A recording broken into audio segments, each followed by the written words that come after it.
I still remember the way the night felt heavy that evening, like it was holding its breath. Some stories don't announce themselves loudly, they just begin when you least expect them. The Vampire King was walking through the lower quarter of the city, a place most nobles avoided. The air smelled of damp stone and old rain, and the lamps flickered as if they were tired of staying awake. His cloak moved softly behind him, not dramatic, not threatening, just quiet. He did not come here to rule or to frighten anyone. Tonight, he came because something inside him would not let him stay in his palace. People whispered his name in fear and wonder, but he barely noticed. Centuries of power had taught him that silence revealed more truth than applause ever could. His face was calm, almost distant, yet his eyes carried the weight of lives he had watched rise and fall. Then he heard her. It was not a scream at first. It was a broken sound, thin and desperate, like someone fighting the dark with their last bit of air. Help me, I can't breathe. The voice came from a narrow alley, half hidden by hanging cloth and crates. The king stopped, not because he was curious, but because something old and human stirred in his chest. He had heard cries like this before, across centuries, across wars, across lives that ended too soon. He stepped closer, his boots barely making a sound. The alley was cold, the stone walls damp with moisture. There on the ground sat a young woman, her back pressed against the wall. Her hands clawed weakly at a piece of cloth wrapped tightly around her face and neck. Her breathing was sharp and uneven, panic shaking her entire body. When she saw him, her eyes widened in terror. Most people reacted that way. The Vampire King was used to fear. It usually hardened him. Tonight, it did the opposite. Please, she gasped, her voice barely holding together. Don't let me die like this. There was no accusation in her words, no hatred, only raw fear and a fragile hope that the stranger before her might help. The king knelt slowly, keeping his movements gentle. He could hear her heartbeat racing, fragile and fast. Every instinct told him how easy it would be to end this moment, to turn away, to remind himself that humans were fleeting. Oh, but he did not. His fingers hovered near the cloth, and for a brief second he hesitated, not out of fear for her, but fear of what he might discover beneath it. The past had taught him that truth often carried a price. Izzy, he said softly, his voice low and steady, breathe with me. She tried, but her chest shuddered, her body refusing to obey. Tears streamed down her cheeks, soaking into the fabric that trapped her breath. As he gently lifted the edge of the cloth, something caught his eye. Well, his calm shattered. Well, the Vampire King froze. Beneath the fabric was not just skin and fear. There were markings, faint but unmistakable. Symbols burned into her flesh, old and forbidden, symbols he had last seen centuries ago during a time he tried to forget. They were tied to a curse so cruel that even monsters feared speaking its name. For the first time in decades, the color drained from his face. His hand trembled slightly, betraying the control he had perfected over lifetimes. The woman noticed, and fresh panic flooded her eyes. "What is it?" she whispered, barely audible. "Am I already dead?" The king swallowed. Memories crashed into him like a storm, a broken promise, a city lost to flames, a choice he had made that saved many but condemned a few. He had told himself those days were over. He had told himself the past no longer followed him. He had been wrong. "Who did this to you?" he asked quietly. She shook her head, weak and confused. "They said I was chosen. They said it would end my suffering."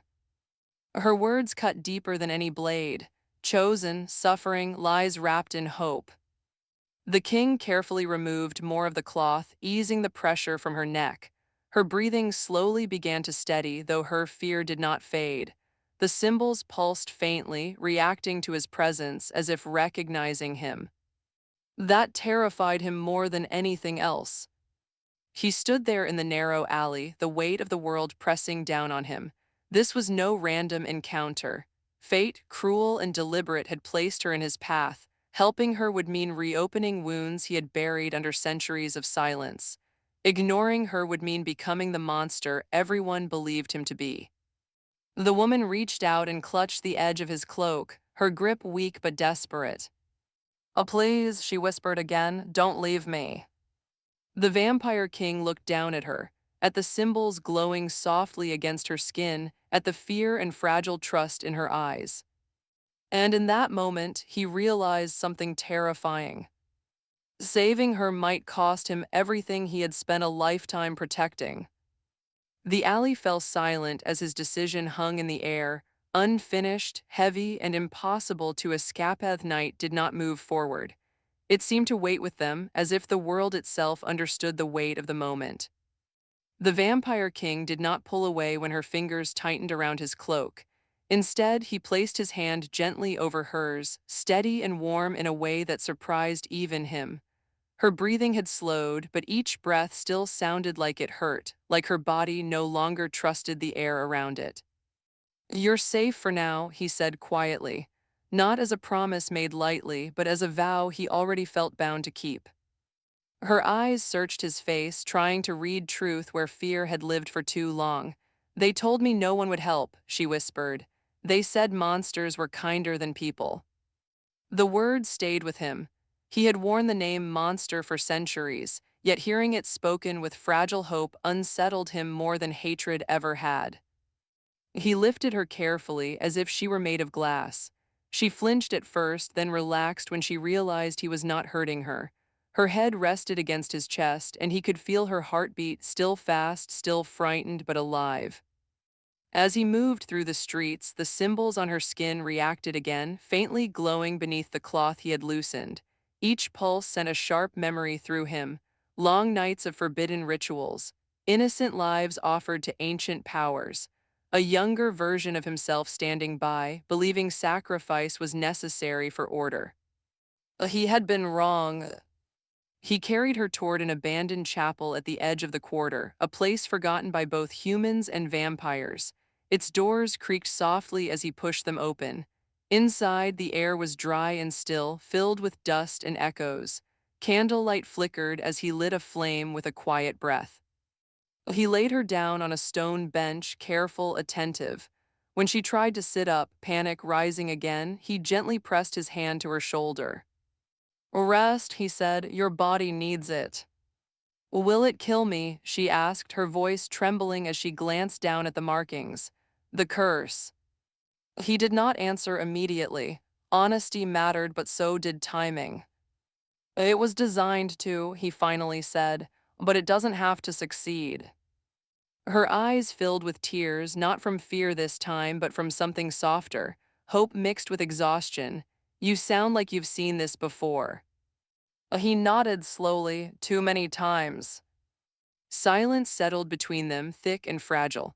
Outside, the city carried on, unaware of the quiet battle unfolding in the forgotten chapel. The king removed his gloves, revealing hands marked by age and regret rather than claws or cruelty. He placed his palm near the symbols, not touching yet, listening to their rhythm. They reacted to him because they knew him. That truth struck deeper than he was ready to admit. "What's your name?" she asked softly. He hesitated. Names had power. His name carried stories soaked in fear and blood, yet lying felt wrong. "I was once called many things," he said, "but tonight you may call me whatever helps you feel less afraid." She managed a weak smile. "Then stay," she said, "that's all I need." Well, he stayed. As the candle burned lower, the symbols flared suddenly, brighter than before. The woman cried out, her body arching in pain. Instinct took over. The king pressed his hand against the markings, breaking a rule he had sworn never to cross again. The chapel shook faintly, as if something ancient had awakened. His eyes widened. He had just begun a ritual he did not know how to stop. The candle flame bent sideways, trembling as if caught in a breath that did not belong to the room. The chapel grew colder, not with the chill of night, but with the presence of something old that had been waiting a very long time. The vampire king did not pull his hand away. Pain rippled through the symbols beneath his palm, and he felt it answer him not as an attack but as recognition. The markings were alive with memory. They carried echoes of voices, promises whispered in desperation, and bargains sealed with fear. His jaw tightened as the weight of it pressed against his mind. The woman cried out again, her fingers digging into the stone bench. He leaned closer, lowering his voice until it was almost a breath. "Listen to me," he said. "This pain will not last forever. You are not alone." She looked at him through tears, searching his face as if it were the only solid thing left in the world. "Why does it know you?" she asked. "Why does it feel like it's waiting for you?" He had no gentle answer. "Because I helped create the path that led here." The truth settled between them, heavy and unavoidable. Centuries ago, when the world was tearing itself apart, he had chosen control over compassion. The rituals had been meant to protect cities, to bring balance. Instead, they had taught darkness how to hide behind purpose. The symbols flared again, brighter, then dimmed, as if listening. Outside, the wind rose, pushing against the chapel walls. Dust drifted from the ceiling, and old prayers carved into stone seemed to watch in silence. The king closed his eyes and focused, not on power but on restraint. Strength had always come easily to him. Mercy had not. "They told me I was broken," the woman whispered, her voice weak but steadying. "That this was the only way to fix me." He shook his head slowly. "You were never broken, you were betrayed." Something shifted at those words. The symbols slowed their pulse, their glow softening. The king felt it, a subtle change like a locked door easing open. Hope stirred, fragile but real. Then a sharp pain tore through his chest. He gasped, staggering slightly, and for the first time she saw fear in his eyes. The ritual was pulling from him now, feeding on regret and memory. He could feel his strength draining, the curse demanding payment. Stop," she pleaded, reaching for him. "Don't do this." He caught her hand, holding it firmly despite the tremor in his own. "If I stop," he said quietly, "it will finish what it started." Her breath hitched as understanding dawned. "So this is my life," she whispered, "paid for by yours." "No," he said, more fiercely than he intended. "This is not how the story ends." The symbols suddenly burned cold, their light turning pale. A sound echoed through the chapel, low and distant, like a door slamming shut far underground. The king knew that sound. It meant the curse was changing, becoming something unpredictable. Oh, he had not broken it. Oh, he had angered it. The woman clutched his arm, fear returning in her eyes. "What's happening?" The king looked at her, then at his trembling hand, now marked with faint traces of the same symbols. His voice dropped to a whisper. "It has bound itself to me." The candle went out, and in the sudden darkness, something ancient began to move. A darkness filled the chapel, thick and heavy, but it was not empty. It felt aware, as if it had opened an eye. The vampire king stood still, listening, not with his ears, but with something deeper. The ancient presence that stirred within the shadows did not rush forward. It lingered, patient, confident that time was on its side. Curses like this were never meant to be loud. They were meant to endure. The woman's breathing grew uneven again. "I can't see," she whispered. "Please don't let go." He tightened his grip on her hand, grounding them both. "I'm here," he said. "Focus on my voice." With a quiet gesture, he summoned a faint glow, not fire, not magic as the world understood it, but memory shaped into light. It revealed the chapel in soft outlines.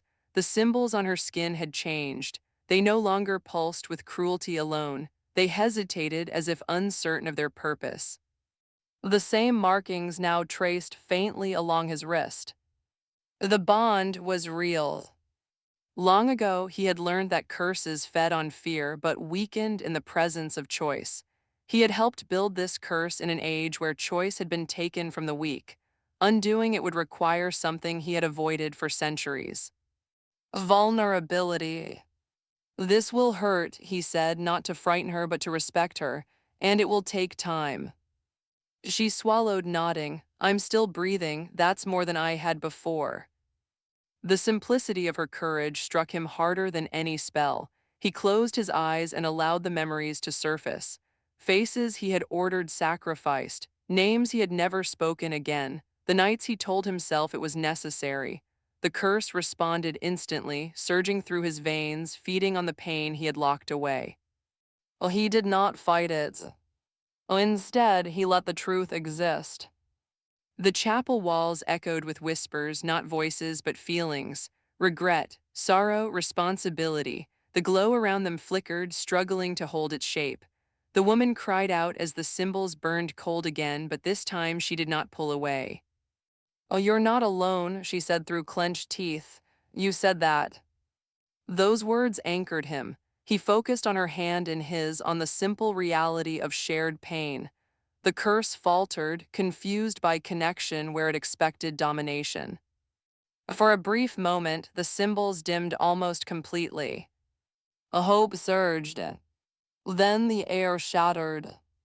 A wave of force slammed through the chapel, knocking him to one knee. The ancient presence had reacted not in anger but in defense. The curse was protecting itself. Cracks split the stone floor and the glow vanished entirely. The woman screamed as the symbols flared violently, stronger than before. The king felt his own markings burn in answer, searing into his skin like a warning. This was no longer just about her survival. The curse had recognized him as a threat. As he struggled to rise, a realization struck him with chilling clarity. To break the curse completely, he would have to face the one place he had sworn never to return to. The chamber where the curse was born. He looked at the woman, pain and trust written clearly across her face. "I can save you," he said slowly, "but it means leaving this place, and it means the danger will follow us." She did not hesitate. "Then we don't run," she said, "we walk." The chapel groaned, stone grinding against stone, as if the world itself resisted their decision. And deep beneath the city, something ancient stirred. Aware that the vampire king was coming, Homthi left the chapel before dawn, not because it was safe, but because staying meant waiting to be crushed by what had already found them. The streets were quiet, washed pale by early light. The city looked almost gentle at this hour, hiding its cruelty behind closed doors and sleeping windows. The vampire king moved carefully, supporting her weight when her steps faltered. The curse no longer stole her breath, but it drained her strength, reminding them both that time was no longer a luxury. "Does it hurt you?" she asked after a long silence. He nodded. There was no reason to pretend otherwise. "It remembers me," he said, "and it does not forgive." She tightened her grip on his arm, not out of fear but resolve. "Then neither should you forgive yourself," she said softly, "not until you finish this." The words landed deeper than accusation ever could. He had lived centuries believing punishment was something endured alone. Now someone walked beside him, sharing the weight without asking for power in return. They descended beneath the city through forgotten passages, stone steps worn smooth by time. The air grew heavier, thick with echoes of rituals long past. Every symbol carved into the walls felt familiar. He had stood here once as a king convinced he was saving the world. The chamber opened before them like a wound that never healed. Pillars circled a central platform etched with the same symbols burning on their skin. The air hummed with restrained force. This was where choices had been stripped away, where obedience had been mistaken for peace. The woman's breath caught. "This place hates me," she whispered. "It was built to," he replied, "but it does not own you." As they stepped forward, the curse surged violently. Pain tore through them both, dropping him to his knees. The symbols on his arm flared brighter than hers now, drawing the focus toward him. The curse recognized its creator. It demanded completion. He understood then what it wanted. A replacement. It did not want her life alone. It wanted balance restored through sacrifice. His sacrifice. The chamber trembled as the realization settled. He could end this. Centuries of guilt repaid in a single moment. The curse would be sealed and she would walk free. He looked up at her, at the fear in her eyes and the trust that still remained. You have to leave," he said quietly, "when it releases you." She shook her head, tears forming. You said we don't run. A faint, sad smile touched his lips. This isn't running. He placed his hand on the platform, feeling the curse pull hungrily at his strength. The symbols on her skin began to fade, responding instantly. Hope surged, painful and beautiful. But as the chamber filled with blinding light, something unexpected happened. The curse hesitated. It felt her hand wrap around his wrist, firm and unyielding. No, she said, her voice steady despite the pain. I was chosen without consent. This time I choose. The symbols froze. The chamber fell silent. For the first time since its creation, the curse was faced not by fear or domination, but by shared defiance. And it did not know how to respond. The silence did not break. It stretched, uncertain, as if the world itself was waiting to see what would happen when a curse was denied the ending it expected. The Vampire King felt the pull ease slightly, just enough for him to breathe. The symbols on his arm flickered, no longer demanding, no longer feeding. They were listening. The woman stood beside him, her hand still locked around his wrist. She was trembling not from weakness, but from effort. Choosing, he realized, required more courage than surrender ever had. This was never meant to be paid for with one life, she said quietly. It was built on taking, let it end on giving. Her words settled into the chamber like truth finding its place. The king slowly removed his hand from the platform. Instead of resisting the curse, he opened himself to it, not with power, but with acknowledgement. He did not deny what he had done. He did not excuse it. He let every regret stand exposed. I am responsible, he said, his voice steady, and I will carry that responsibility without passing it to another. The chamber shuddered. The symbols carved into stone began to crack, thin fractures spreading like veins of light. The curse recoiled not in anger but confusion. It had been designed to consume obedience and fear. It had no answer for accountability. The markings on the woman's skin faded completely, dissolving into warmth. She gasped, not in pain but relief, as breath filled her lungs freely for the first time. The king fell to one knee as the final remnants of the curse burned away from his arm, leaving only scars. Not marks of control, but reminders. The chamber collapsed inward, not violently, but softly, like something finally allowed to rest. When the dust settled, the platform was gone. The symbols were gone. Only stone and silence remained. Outside, morning light reached down through the tunnels, pale and forgiving. The woman helped him stand. Is it over? She asked. He looked around, feeling the absence where something cruel had lived for centuries. It is, he said, but what comes after is harder. She smiled gently. Then you won't face it alone. They emerged into the waking city together. People stared, some in fear, some in confusion, but something had changed. The Vampire King no longer carried the weight of an untouchable legend. He carried the quiet presence of someone who had chosen to protect rather than rule. He watched her walk forward, free, alive, unburdened. And for the first time in his long existence, the Vampire King understood this simple truth. Redemption was not granted. It was practiced one choice at a time.